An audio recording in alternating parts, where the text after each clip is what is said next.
kalau ditekuni nih Mbak ya, aku tuh sehari kalau dapat sawer kadang dapat 1 juta kayaknya. Dulu saya kuliah di sini. Mana? PGRI sini. Oh, S1 ya Mbak? Jurusan apa? Bahasa Inggris. Makanya bahasa Inggrisnya lihai. Oh iki to Mbak? Oh iya. Oh iya langsung ono iso parkir. Pas kene matur suwun Mbak.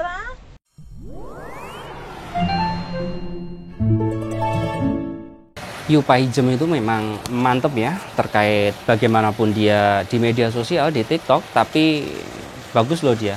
Jadi dia bisa memanfaatkan suasana itu untuk mencari ya pundi-pundi keuangan dia untuk memperbaiki perekonomian keluarga. Nah ini kemarin saya tuh ketemu sama Yupaijm yang dia asal Kediri ya. Jadi beliau cerita-cerita juga ya bahwasanya pertama beliau itu lulusan S1 bahasa Inggris ya. Jadi Yupaijm itu lulusannya S1 bahasa Inggris dan dia bisa bahasa Inggris. Makanya tidak heran dia bahasa Inggrisnya lancar banget ketika live sama orang-orang yang bisanya bahasa Inggris ya. Itu pertama. Kedua, dia tuh 7 tahun di Taiwan. Jadi waktu yang lama itu membuat dia bahasa dai, bahasa Mandarinnya juga bagus banget ya. Jadi dia bisa ngobrol bahasa Inggris, bahasa Mandarin, kemudian ya bahasa Indonesia, bahasa Jawa itu dia kuasai walaupun dengan keterbatasan beliau ya. Selanjutnya yaitu terkait dengan TikTok yang viral ya, terkait dia itu live-nya seperti itu dan sebagainya. Nah, sebenarnya fenomena seperti ini banyak sekali terjadi ya. Cuman ada orang yang bisa memanfaatkan, ada orang yang nggak bisa memanfaatkan. Kalau sebelumnya Mbak Paijm ini ada juga ya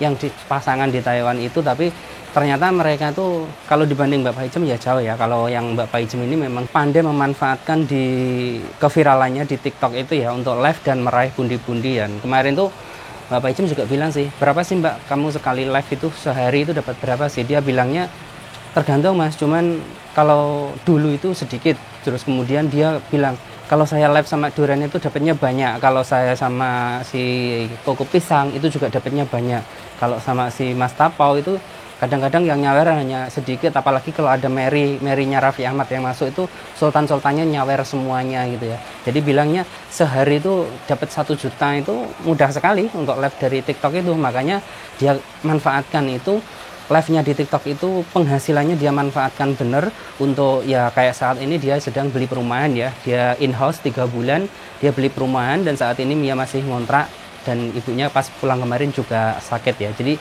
benar-benar latar belakang pendidikannya itu membuatnya viral itu dimanfaatkan sebaik mungkin ya untuk olehnya ya. Dan dia juga sudah tahu ya konsekuensinya dia viral seperti itu dan dia dihujat itu dia udah tahu dan dia bilang, lah gimana Mbak rasanya dihujat kayak gitu ya. Dia bilangnya ya udah biasa aja Mas, yang penting ya biarin orang menghujat ya biarin, yang penting saya kondisinya seperti ini dan ya kalau sebelum ini keuangan saya nggak begitu baik dan setelah saya viral di TikTok dan sering live ini keuangan saya tuh jadi baik, saweran-saweran di TikTok itu bisa langsung cair dan itu lumayan banyak ya, itu yang kita manfaatkan sebaik mungkin saat ini gitu. Itu kata Mbak Paijm seperti itu ya. Dan kemarin juga saya lewat di tempat kuliahnya Mbak Paijm itu, dia lulusan S1 bahasa Inggris ya. Kemarin dia juga cerita ya, karena rumahnya yang peninggalan orang tuanya udah nggak ada, dia terpaksa ngontrak 6 bulannya itu sekitar 8 juta dia bayarnya, dan sekarang ini sedang beli perumahan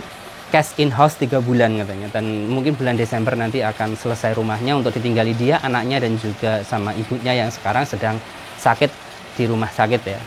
Fenomena seperti ini akankah terjadi terus? Ya mungkin akan terjadi terus ke depannya, cuman dia akan terjadi pada siapa kita nggak tahu. Jadi ya kalau terjadi seperti Mbak Paijm yang ya walaupun kita hujat, walaupun kita apa ya, kita harus mengakui bahwasanya dia punya wawasan yang di belakang memanfaatkan situasi itu dengan baik sekali, itu ya bermanfaat gitu loh. Karena viral seperti ini kan tidak selamanya gitu ya.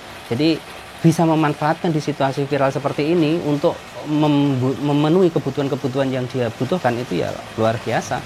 Jadi apapun kondisinya Mbak Paijm itu ya sebenarnya kita salut ya. Saya salut sih sama Mbak Paijm daripada yang sebelumnya Mbak Paijm ini, karena Mbak Paijm bisa memanfaatkan momen dengan luar biasa. Ya kita ambil sisi positifnya, kita buang sisi negatifnya, itulah yang terjadi dan itulah yang harus kita ambil.